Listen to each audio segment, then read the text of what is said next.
ದೇಹದ ತೂಕ ಎನ್ನುವುದು ಇಂದು ಮನುಷ್ಯರ ಶತ್ರುವಾಗಿ ಕಾಡುತ್ತಿದೆ. ಕೇವಲ ದೊಡ್ಡವರನ್ನ ಮಾತ್ರವಲ್ಲದೆ ಸಣ್ಣ ಪುಟ್ಟ ಮಕ್ಕಳನ್ನ ಸಹ ದೈಹಿಕ ತೂಕ ಮತ್ತು ದೇಹದ ತೂಕ ಹೆಚ್ಚಾದರೆ ಕಂಡುಬರುವ ಆರೋಗ್ಯ ಸಮಸ್ಯೆಗಳು ಕೆಟ್ಟ ಕೊಲೆಸ್ಟ್ರಾಲ್ ಅಂಶ ಶೇಖರಣೆಯಾಗುವುದು, ಹೃದಯ ರಕ್ತನಾಳದ ಸಮಸ್ಯೆ ಇತ್ಯಾದಿ ಜೀವನವನ್ನ ಹಿಂಡಿ ಹಿಪ್ಪಿ ಮಾಡುತ್ತಿವೆ. ಹಾಗಾಗಿ ವಿಪರೀತ ಬೊಜ್ಜು ದೇಹದಲ್ಲಿ ತುಂಬಿಕೊಳ್ಳುವ ಮುಂಚೆ ಮನುಷ್ಯರಾದ ನಾವು ಎಚ್ಚೆತ್ತುಕೊಳ್ಳುವುದು ಒಳ್ಳೆಯದು. ಹಾಗಾದ್ರೆ ಮೆಕ್ಕೆಜೋಳ ಮತ್ತು ಮುಸುಕಿನ ಜೋಳದ ರೊಟ್ಟಿಯಲ್ಲಿ ಯಾವುದು ಹೆಚ್ಚು ಆರೋಗ್ಯಕರ ಎಂಬುದನ್ನ ಇವತ್ತಿನ ವಿಡಿಯೋ ಮುಖಾಂತರ ತಿಳಿದುಕೊಳ್ಳೋಣ. ಅದಕ್ಕಿಂತ ಮುಂಚೆ ನೀವಿನ್ನೂ ನನ್ನ ಚಾನಲ್ಗೆ ಸಬ್ಸ್ಕ್ರೈಬ್ ಆಗಿಲ್ಲ ಅಂದ್ರೆ ಪ್ಲೀಸ್ ಸಬ್ಸ್ಕ್ರೈಬ್ ಮಾಡ್ಕೊಳ್ಳಿ, ಹಾಗೆ ಪಕ್ಕದಲ್ಲೇ ಇರುವಂತಹ ಬೆಲ್ ಐಕನ್ ಕ್ಲಿಕ್ ಮಾಡಿ.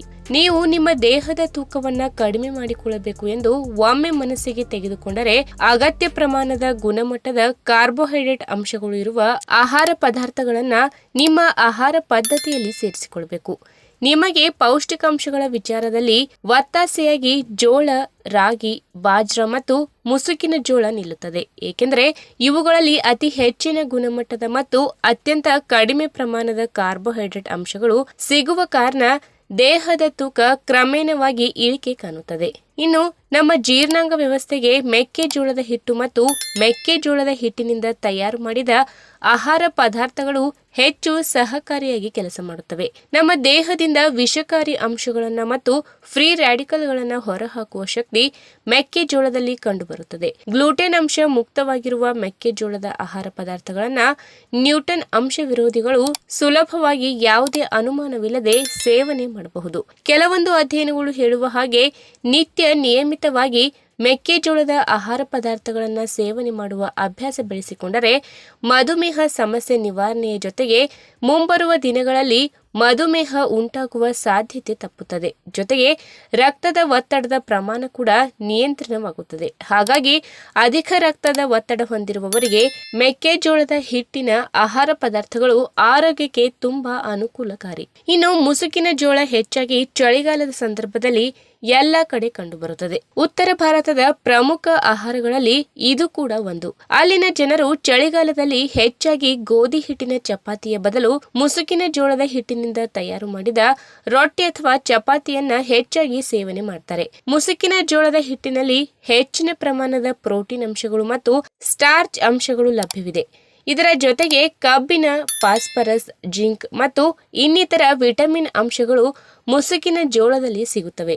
ಆಂಟಿ ಆಕ್ಸಿಡೆಂಟ್ ಅಂಶಗಳ ಪ್ರಮಾಣ ಹೆಚ್ಚಾಗಿರುವ ಕಾರಣ ಮುಸುಕಿನ ಜೋಳದ ಹಿಟ್ಟು ಕಣ್ಣುಗಳ ಆರೋಗ್ಯಕ್ಕೆ ತುಂಬಾ ಒಳ್ಳೆಯದು. ಜೊತೆಗೆ ಕ್ಯಾನ್ಸರ್ ಮತ್ತು ಅನಿಮಿಯಾ ಸಮಸ್ಯೆಯನ್ನ ಇದು ಸುಲಭವಾಗಿ ಬಗೆಹರಿಸುತ್ತದೆ. ಮೆಕ್ಕೆಜೋಳದ ರೀತಿ ಮುಸುಕಿನ ಜೋಳ ಗ್ಲೂಟೆನ್ ಮುಕ್ತವಾಗಿದ್ದು ಗ್ಲೂಟೆನ್ ಅಂಶದ ಹೊರತಾದ ಆಹಾರವನ್ನ ಸೇವನೆ ಮಾಡಲು ಬಯಸುವ ಜನರು ತಮ್ಮ ಆಹಾರ ಪದ್ಧತಿಯಲ್ಲಿ ಮುಸುಕಿನ ಜೋಳದ ಆಹಾರಗಳನ್ನ ಸೇರಿಸಿ ಸೇವಿಸಬಹುದು. ನಿಮ್ಮ ದೇಹದ ತೂಕವನ್ನ ಅತ್ಯಂತ ಪರಿಣಾಮಕಾರಿಯಾಗಿ ಕಡಿಮೆ ಮಾಡುವ ಅಂಶಗಳು ಮುಸುಕಿನ ಜೋಳದಲ್ಲಿ ಸಿಗುತ್ತವೆ. ಇದರಲ್ಲಿ ಸಂಕೀರ್ಣ ಪ್ರಮಾಣದ ಕಾರ್ಬೋಹೈಡ್ರೇಟ್ ಅಂಶಗಳು ಸಿಗುವ ಕಾರಣ ನಿಮಗೆ ಹೆಚ್ಚು ಹೊತ್ತು ಹೊಟ್ಟೆ ಹಸಿವಾಗದಂತೆ ನೋಡಿಕೊಂಡು ದೇಹದ ತೂಕ ನಿಯಂತ್ರಣದಲ್ಲಿ ಸಹಾಯ ಮಾಡುತ್ತದೆ.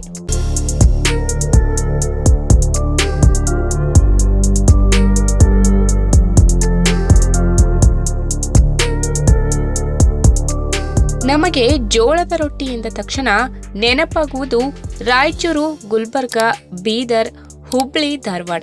ಏಕೆಂದರೆ ಇಲ್ಲಿನವರ ಮೂಲ ಆಹಾರ ಇದು. ದಕ್ಷಿಣ ಕರ್ನಾಟಕದಲ್ಲಿ ರಾಗಿಗೆ ಹೇಗೆ ಪ್ರಾಶಸ್ತ್ಯ ನೀಡುತ್ತಾರೆ, ಅದೇ ರೀತಿ ಉತ್ತರ ಕರ್ನಾಟಕದಲ್ಲಿ ಜೋಳಕ್ಕೆ ಹೆಚ್ಚಿನ ಮಹತ್ವ ಇದೆ. ಶಾಲೆಗೆ ಹೋಗುವ ಮಕ್ಕಳಿಂದ ಹಿಡಿದು ಕಚೇರಿ ಕೆಲಸಕ್ಕೆ ಹೋಗುವವರು, ದಿನನಿತ್ಯ ಕೂಲಿ ಕಾರ್ಮಿಕರು, ಶ್ರೀಮಂತರು, ಬಡವರು ಎನ್ನದೆ ಎಲ್ಲರೂ ಕೂಡ ಅತ್ಯಂತ ಭಕ್ತಿ ಭಾವದಿಂದ ಜೋಳದ ರೊಟ್ಟಿಯನ್ನ ತಿಂತಾರೆ. ನಿಜ ಹೇಳಬೇಕು ಅಂದ್ರೆ ಜೋಳ ಪ್ರಸ್ತುತ ನಮ್ಮಲ್ಲಿ ಒಂದು ಪ್ರಧಾನವಾದ ಧಾನ್ಯವಾಗಿದೆ. ಈಜಿಪ್ಟ್ ದೇಶದಲ್ಲಿ 8,000 ವರ್ಷಗಳ ಹಿಂದೆಯೇ ಅಲ್ಲಿನ ಜನರು ತಮ್ಮ ಪ್ರತಿದಿನದ ಆಹಾರ ಪದ್ಧತಿಯಲ್ಲಿ ಜೋಳದ ವಿವಿಧ ಖಾದ್ಯಗಳನ್ನು ಮಾಡಿ ಸವಿಯುತ್ತಿದ್ದರು. ಕೆಲವೊಂದು ಮೂಲಗಳ ಪ್ರಕಾರ ನಮ್ಮ ಭಾರತದಲ್ಲಿ ಕೂಡ ಬೆರಳೆಣಿಕೆಯ ಪ್ರಮಾಣದಲ್ಲಿ ಹಿಂದೆ ಜೋಳದ ಬೆಳೆ ಬೆಳೆಯಲಾಗುತ್ತಿತ್ತು ಎಂದು ಹೇಳ್ತಾರೆ. ಗ್ಲೂಟನ್ ಮುಕ್ತವಾದ ಜೋಳ ಸೇವನೆಯಿಂದ ಸಾಕಷ್ಟು ಆರೋಗ್ಯ ಸಮಸ್ಯೆಗಳು ಕೂಡ ಪರಿಹಾರವಾಗುತ್ತವೆ. ನಾರಿನಾಂಶ ಹೆಚ್ಚಾಗಿರುವ ಕಾರಣದಿಂದ ಜೋಳದ ರೊಟ್ಟಿ ತಿನ್ನುವುದರಿಂದ ಆರೋಗ್ಯಕ್ಕೆ ಅಪಾರ ಪ್ರಮಾಣದಲ್ಲಿ ಲಾಭ ಸಿಗುತ್ತದೆ. ನಮ್ಮ ಭಾರತದ ಪ್ರತಿಷ್ಠಿತ ಸಂಶೋಧನಾ ಸಂಸ್ಥೆ ಎಂದು ಹೇಳಿರುವ ಪ್ರಕಾರ ಜೋಳದಲ್ಲಿ ನಮ್ಮ ದೇಹದಲ್ಲಿನ ವಿಷಕಾರಿ ಅಂಶಗಳನ್ನ ಕರಗಿಸುವ ಶಕ್ತಿ ಇದೆ. ಇದರ ಜೊತೆಗೆ ನಮ್ಮ ದೇಹದಲ್ಲಿ ಕಂಡುಬರುವ ಕೊಲೆಸ್ಟ್ರಾಲ್ ಅಂಶವನ್ನ ತಗ್ಗಿಸಿ ಮಧುಮೇಹ ಸಮಸ್ಯೆಯನ್ನ ನಿವಾರಣೆ ಮಾಡಿ ರಕ್ತದ ಒತ್ತಡವನ್ನ ನಿಯಂತ್ರಣ ಮಾಡಿ ಹೃದಯದ ಕಾಯಿಲೆಗಳ ವಿರುದ್ಧ ರಕ್ಷಣೆ ನೀಡುತ್ತದೆ. ನಮ್ಮ ಕಿಡ್ನಿ ಮತ್ತು ಲಿವರ್ ಸಮಸ್ಯೆಯ ನಿವಾರಣೆಯ ಜೊತೆಗೆ ರೋಗ ನಿರೋಧಕ ಶಕ್ತಿಯನ್ನ ಹೆಚ್ಚು ಮಾಡುವ ಗುಣ ಜೋಳದಲ್ಲಿ ಕಂಡುಬರುತ್ತದೆ. ಇನ್ನು ಆರೋಗ್ಯ ತಜ್ಞರು ಹೇಳುವ ಹಾಗೆ ದೀರ್ಘಕಾಲದ ಗ್ಯಾಸ್ಟ್ರಿಕ್ ಸಮಸ್ಯೆಯಿಂದ ಬಳಲುತ್ತಿರುವ ಜನರಿಗೆ ಉಂಟಾಗುವ ಹೊಟ್ಟೆಯಲ್ಲಿನ ಹುಣ್ಣುಗಳು, ಕರುಳಿನ ಕ್ಯಾನ್ಸರ್, ಮಲಬದ್ಧತೆ ಸಮಸ್ಯೆ, ಅತಿಯಾದ ಆಮ್ಲೀಯತೆ, ಹೊಟ್ಟೆ ಸೆಳೆತ, ಹೊಟ್ಟೆ ಉಬ್ಬರ ಇತ್ಯಾದಿ ಸಮಸ್ಯೆಗಳನ್ನು ಕೂಡ ಜೋಳ ಇಲ್ಲವಾಗಿಸುತ್ತದೆ. ಏಕೆಂದರೆ ಇದರಲ್ಲಿ ಕ್ಯಾನ್ಸರ್ ಕಾರಕ ಜೀವಕೋಶಗಳನ್ನ ನಿವಾರಣೆ ಮಾಡುವ ಅದ್ಭುತ ಔಷಧೀಯ ಗುಣಲಕ್ಷಣಗಳು ಕಂಡುಬರುತ್ತವೆ. ಆಂಟಿ ಆಕ್ಸಿಡೆಂಟ್ ಅಂಶಗಳ ಪ್ರಮಾಣ ಕೂಡ ಇದರಲ್ಲಿ ಹೆಚ್ಚಾಗಿ ಸಿಗಲಿದ್ದು ಮಧುಮೇಹ ಮತ್ತು ಇನ್ಸುಲಿನ್ ಪ್ರತಿರೋಧ ಇದ್ದರೆ ಅದು ಸುಲಭವಾಗಿ ಬಗೆಹರಿಯುತ್ತದೆ. ಒಂದು ಮೂಲದ ಸಂಶೋಧನೆ ಹೇಳುವ ಪ್ರಕಾರ ಜೋಳದ ಕಾಳುಗಳಲ್ಲಿ ಮನುಷ್ಯನ ದೇಹದ ಕೊಲೆಸ್ಟ್ರಾಲ್ ಮಟ್ಟವನ್ನ ಅತ್ಯುತ್ತಮವಾಗಿ ನಿರ್ವಹಣೆ ಮಾಡುವ ಫೈಟೋಕೆಮಿಕಲ್ ಅಂಶಗಳು ಅಪಾರ ಪ್ರಮಾಣದಲ್ಲಿ ಕಂಡುಬರುತ್ತವೆ. ಕ್ಯಾನ್ಸರ್ ಸಮಸ್ಯೆಯ ನಿವಾರಣೆಯ ಜೊತೆಗೆ ಅತ್ಯುತ್ತಮ ಹೃದಯ ರಕ್ತನಾಳದ ಕಾಯಿಲೆಯನ್ನು ಹೋಗಲಾಡಿಸುವಲ್ಲಿ ಕೂಡ ಇದು ಪ್ರಮುಖ ಪಾತ್ರ ವಹಿಸುತ್ತದೆ. ಜೋಳದಲ್ಲಿ ಮ್ಯಾಗ್ನೀಷಿಯಂ ಮತ್ತು ಕ್ಯಾಲ್ಸಿಯಂ ಅಂಶದ ಪ್ರಮಾಣ ಹೆಚ್ಚಾಗಿ ಸಿಗುತ್ತದೆ. ಇದರಿಂದ ಮೂಳೆಗಳಿಗೆ ಮತ್ತು ನಿಮ್ಮ ಹಲ್ಲುಗಳಿಗೆ ಹೆಚ್ಚು ಬಲ ಬರುತ್ತದೆ. ನಾರಿನ ಅಂಶ ಹೆಚ್ಚಾಗಿರುವುದರಿಂದ ನಿಮ್ಮ ಜೀರ್ಣಾಂಗ ವ್ಯವಸ್ಥೆ ಅತ್ಯುತ್ತಮವಾಗಿ ಕೆಲಸ ಮಾಡುತ್ತದೆ. ಜೊತೆಗೆ ನಿಮ್ಮ ಕರುಳಿನ ಆರೋಗ್ಯ ಕೂಡ ಅಭಿವೃದ್ಧಿಯಾಗುತ್ತದೆ. ಜೋಳದ ರೊಟ್ಟಿಯಲ್ಲಿ ಅಪಾರ ಪ್ರಮಾಣದಲ್ಲಿ ಟ್ಯಾನಿನ್ ಅಂಶಗಳು ಕೂಡ ಇರುವುದರಿಂದ ಮಧುಮೇಹ ರೋಗಿಗಳಿಗೆ ಸಾಕಷ್ಟು ಅನುಕೂಲಕಾರಿ. ಏಕೆಂದರೆ ರಕ್ತದಲ್ಲಿನ ಸಕ್ಕರೆ ಪ್ರಮಾಣವನ್ನ ನಿರ್ವಹಣೆ ಮಾಡುವಲ್ಲಿ ಇದು ಸಹಾಯಕವಾಗುತ್ತದೆ. ಮಧುಮೇಹ ನಿಯಂತ್ರಣ ಮಾಡಿಕೊಳ್ಳಲು ಸಕ್ಕರೆ ಕಾಯಿಲೆ ಹೊಂದಿರುವವರು ಜೋಳದ ರೊಟ್ಟಿಯನ್ನ ಸೇವನೆ ಮಾಡಬಹುದು. ಇದುವರೆಗೂ ನಿಮಗೆಲ್ಲ ಗೊತ್ತಿರುವ ಹಾಗೆ ಜೋಳ ಎಂದ ತಕ್ಷಣ ಮನಸ್ಸಿನಲ್ಲಿ ನೆನಪಿಗೆ ಬರುವುದು ಜೋಳದ ರೊಟ್ಟಿ. ಹೀಗಾಗಿ ಜೋಳವನ್ನ ಮೊದಲು ಹಿಟ್ಟು ಮಾಡಿಸಿಕೊಂಡು ಅದಕ್ಕೆ ಸ್ವಲ್ಪ ನೀರು ಹಾಕಿ ಕಲಸಿ ರೊಟ್ಟಿ ತಯಾರಿಸಿ ಸೇವನೆ ಮಾಡಬಹುದು. ರಾಗಿ ರೊಟ್ಟಿಯ ತರಹ ಜೋಳದ ರೊಟ್ಟಿ ಕೂಡ ಆರೋಗ್ಯಕ್ಕೆ ಬಹಳ ಒಳ್ಳೆಯದು ಮತ್ತು ಇದನ್ನು ನಿಮ್ಮ ಮನೆಯಲ್ಲಿ ನೀವು ತಯಾರು ಮಾಡುವ ಬದನೆಕಾಯಿ ಎಣ್ಣೆಗಾಯಿ, ತೆಂಗಿನಕಾಯಿ ಚಟ್ನಿ, ಪಲ್ಯ, ಕಾಳುಗಳನ್ನು ಹಾಕಿ ತಯಾರು ಮಾಡಿದ ಸಾಗು ಹೀಗೆ ಹಲವಾರು ಮಿಶ್ರಣದೊಂದಿಗೆ ಸೇವನೆ ಮಾಡಬಹುದು.